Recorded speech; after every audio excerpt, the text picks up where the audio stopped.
Hola amigos, hoy en Conéctate estaremos hablando del proceso de preparar el ensayo, el tiempo de adoración para nuestras iglesias. Este es un proceso que muchas veces hacemos por costumbre, por tradición, pero queremos darte unos tips, unas formas que hemos utilizado. Algunas de ellas nos han salido bien, algunas de ellas no nos han salido bien. Pero queremos compartir contigo la mecánica, cómo escoger las voces, cómo escoger los coritos o las canciones que vamos a estar utilizando, a qué hora se debe llegar, cuánto debe durar un ensayo y este tipo de dinámica que ocurrirá en nuestro tiempo de preparación, de preproducción de nuestro tiempo de adoración.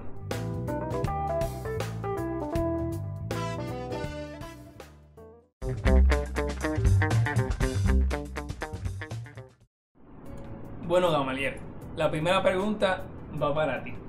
Y la pregunta es la siguiente. ¿Quién debe pertenecer al ministerio de adoración? ¿Quién va a pertenecer al ministerio de adoración?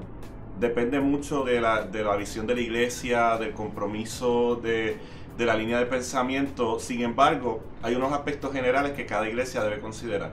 Y son los siguientes. Disfrutar lo que sabes hacer en la presencia de Dios. La persona que vaya a pertenecer al ministerio, número uno, debe disfrutarlo. Cuando tú lo disfrutas, tú te comprometes. Cuando tú vas a hacer algo que tú disfrutas, echas el cansancio a un lado, no estás pendiente al tiempo que está pasando. Simplemente te enfocas en lo que estás haciendo porque lo disfrutas. Número dos, lo sabe hacer. No podemos tener personas en el ministerio que lo disfruten, pero no sepan lo que están haciendo. Y cuando hablo de saberlo hacer, no me refiero a que sean profesionales en la materia, pero que por lo menos tengan un conocimiento básico y sólido en el área que van a cubrir dentro del ministerio. Y sobre todas las cosas, tienes que hacerlo para Dios. Dios tiene que ocupar el primer lugar, Él debe ser la prioridad, su presencia tiene que estar manifiesto mientras ejecutas el talento que Él te dio. Dios está presente en todo lugar. Pero he aprendido que Él se hace manifiesto donde se le reconoce. Y no solamente se le reconoce con nuestras palabras o con nuestros hechos, sino con la manifestación de nuestro talento también. Quiero tocar un poco el punto que hablaste de que el talento que Dios te ha dado se manifiesta en ese momento. Y es importante eso, cuando hablamos de que el talento se manifiesta, es que Dios te dotó quizás de un oído musical que eres capaz de pertenecer a ese ministerio porque tienes ese oído musical. Y así, pues, gracias a ese talento que Dios te ha dado, pues se puede manifestar. Puedes tener la libertad de manifestarlo libremente porque tienes ese talento. Y yo creo que sí es bien importante, ¿verdad?, resaltar eso. Una de las cosas que no se habla mucho cuando estamos hablando de saberlo hacer es que líderes del ministerio son los que reconocen si realmente lo sabes hacer. Cuando hablamos de un llamado, usualmente es el pastor o un líder en la iglesia local quien reconoce el llamado que has recibido de parte de Dios y te motiva a desarrollarlo.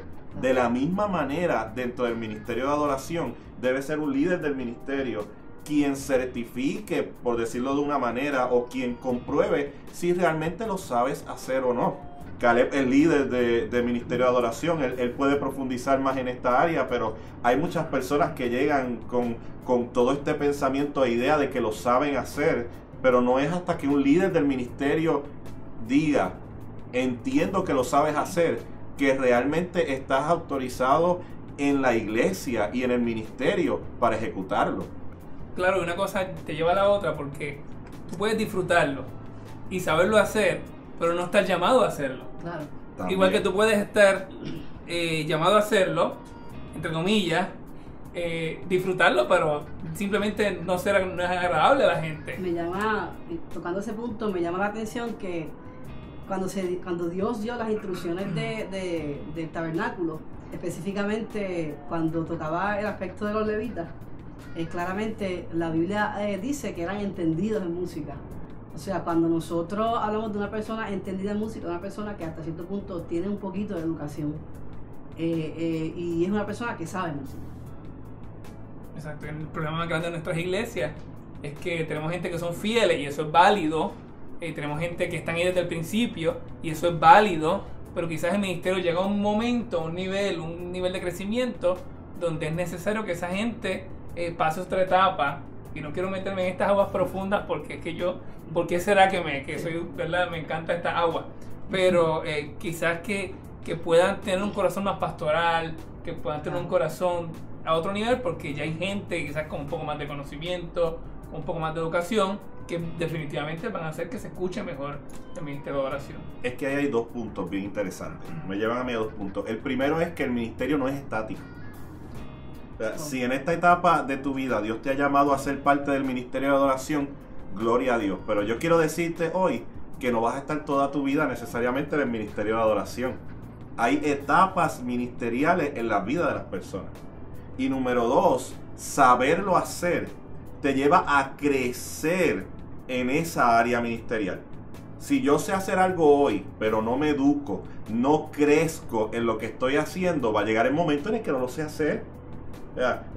Nuestro pastor, aprendí de un pastor hace unos años atrás, que lo que está vivo crece. Si no creces, estás muerto. Si no creces en la música, ya sea cantando o tocando, si no creces aún en el área técnica, va a llegar el momento en el que no vas a poder ser efectivo, no lo vas a disfrutar, porque lo que tienes de frente no lo conoces. Claro. No lo vas a saber hacer, porque cuando llegue el momento de ejecutar te vas a sentir atrás. Por lo tanto, si no lo estás disfrutando, vas a tener mucho problema a la hora de edificar a la gente, que al final eso es lo que queremos hacer. Claro, y una persona que disfruta lo que está haciendo también es comprometido consigo mismo, con su instrumento, en casa. No puedo pretender, ¿verdad?, quizás llegar a la iglesia en el ensayo o en el momento de tocar en la iglesia para desarrollarme como músico, porque no estoy siendo comprometido con lo que Dios me ha dado. Así que es compromiso. Y esto aplica al ministerio técnico. Claro. El ministerio técnico es parte del ministerio de adoración. Y aunque tú no te puedes llevar la consola para tu casa, porque para no hay grandes problemas en la iglesia, tienes que leer. Yo sé que es difícil, yo sé que esa palabrita de 4 letras, 4 o 3, 4 letras, es difícil leer el manual, pero tenemos a YouTube. Y nosotros tenemos que definitivamente utilizar ese tiempo en nuestra casa para aprender del instrumento que es la consola. Y en los ensayos, escúchame bien, en los ensayos practicar, ¿okay? No es en el momento del servicio, no es el momento de la adoración, es el momento del ensayo donde tú puedes hacer algunos cambios, algunas prácticas que te ayuden a entender cómo funciona tu instrumento. Yo quiero regresar un momento a lo de saberlo hacer, porque les mencioné que es el líder el que certifica que lo sabes hacer, pero ¿cómo lo certifica? Hay una palabra a la que le tenemos miedo. Yo personalmente le he tenido miedo durante muchos años y ahora me siento mucho más seguro, pero es la palabra audición. Es la única manera que el líder del ministerio tiene para saber si realmente lo sabes hacer o no. Porque yo no te puedo exponer al altar hasta saber si realmente lo puedes hacer. Y si no tienes la capacidad como líder de poder hacer una audición, tienes que buscar recursos que te ayuden a trabajar esa audición. Y no solo eso, a entender cuáles son tus metas para llevar esa persona, ese ministerio del punto A al punto B.